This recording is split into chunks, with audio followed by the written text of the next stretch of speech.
What's up, guys? Welcome back to Reefing for Dummies. This is a overview of my 75-gallon mixed reef tank. This episode is going to be a little bit different. I'm going to be talking about my equipment. I've been getting a lot of questions about my lighting and what I'm using, so I thought it'd be a good idea to do a video about the equipment that I'm running. And an update will be coming soon, but right now I'm going to be talking about my equipment. So let's go ahead and start with the lights. The first thing that you see is the lights hanging from a stand. I actually just purchased this on eBay for about $50, I want to say. And the lights that I'm actually using are a full spectrum LED lighting. With new lights coming out as far as LEDs, low cost to run, that you don't have to replace bulbs.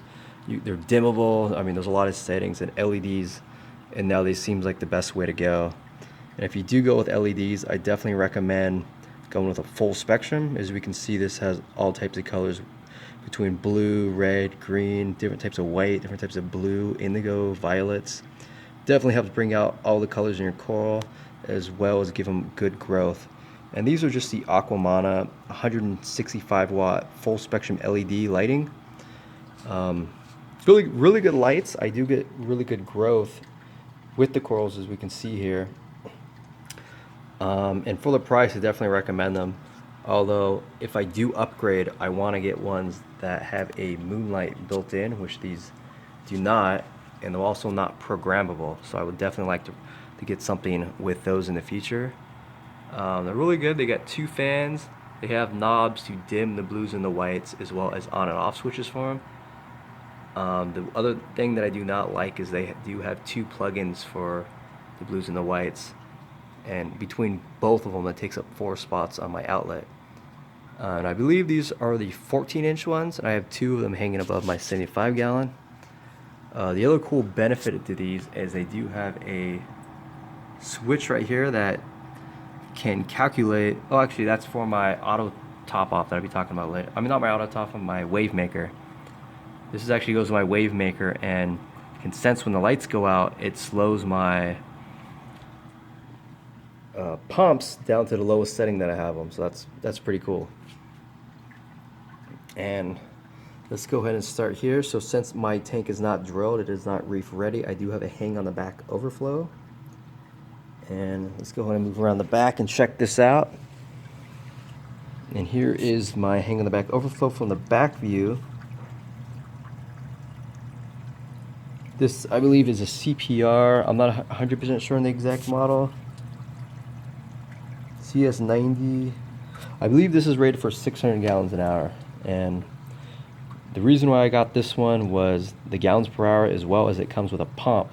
So if my power goes out, it'll break the siphon, and this pump, when the power comes back on, it'll recreate the siphon so I don't get too much water being pumped into my tank and cause an overflow. You could also adjust these with these knobs. It'll adjust the height of the water in the aquarium.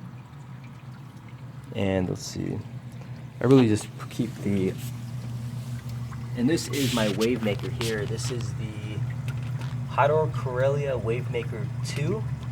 It's really good. I would also like to get in the future buy the Wave Maker 4, which allows you to have 4 pumps connected. This one only has 2, but it does allow you to have a lot of option. And right now I just have the pump switching from left to right every 15 seconds. It seems to be a really good random flow for me. So let's go ahead and go down under my tank and check out my sump. And I don't usually keep my sump as clean as I do my display tank. I keep my display tank very clean, but down underneath in my sump, since no one really sees it, I don't really do too much maintenance down here.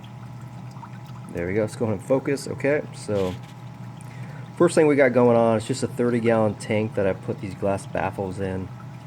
I have these sponges here to prevent light from hitting my skimmer so I don't get too much algae growing. And let's go and take a look back here. So this tube goes from my overflow into my filter sock, which gets a lot of the larger, stuff filtered out before it hits my skimmer. And now with the skimmer, I really like this skimmer. It does a really good job, and Everyone knows in the reef hobby that the skimmer is the heart of your filtration, and this is the one thing you should not skimp on. And what this is the Reef Octopus NW150.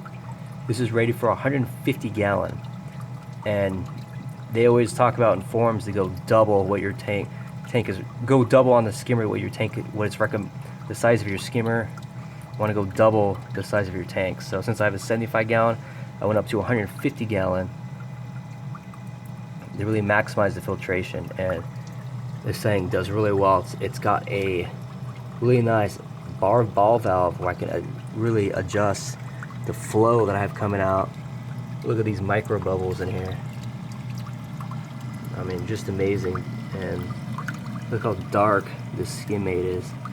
I mean, it does a really good job. So I definitely recommend the skimmer to anybody looking for a good skimmer.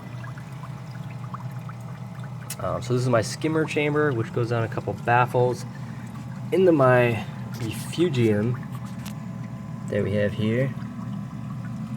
And I actually do have quite a bit of copepods hanging on the walls.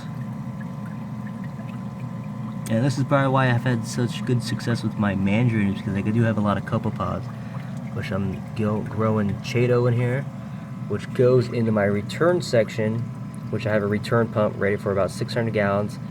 This is also, it's got a switch on it so I can adjust the flow going back into my display. I have an auto top off system here, which I don't know, for some reason I haven't had very good success with this, and I'm going to be switching it out to another one, which I'll be doing a product review of. I'm also running just a regular light bulb. I believe this is 100 watt to grow my Chaeto. Does really good. Those are my 5 gallon auto top off jug that I'm running. As well, in the back is my 2 little fishies media reactor. And I originally was running GFO in here, but I recently switched over to bio pellets. I've been hearing, mixed reviews. I've heard really good ones, I've heard some bad ones, and decided I wanted to give it a try. I'll be doing a review of this in the next couple of weeks, but right now I'm just testing it out. So I've only had it on for about a week and a half, so we'll see how that goes. Anyways, that's my equipment that I'm running on this. As you can see, everything's really happy. So I'm excited to see how those bio pellets are gonna be in the future. I'll be doing updates about them and let you guys know. But if there's anything I missed that you guys want to know, let me know. I also do have a deep sand bed here as well. It's 3 or 4 inches, I want to say. So anyways, if you guys have any other questions, leave them in the comments down below, and if you want to see more videos to come, make sure to subscribe. And until next time, guys, keep on reefing.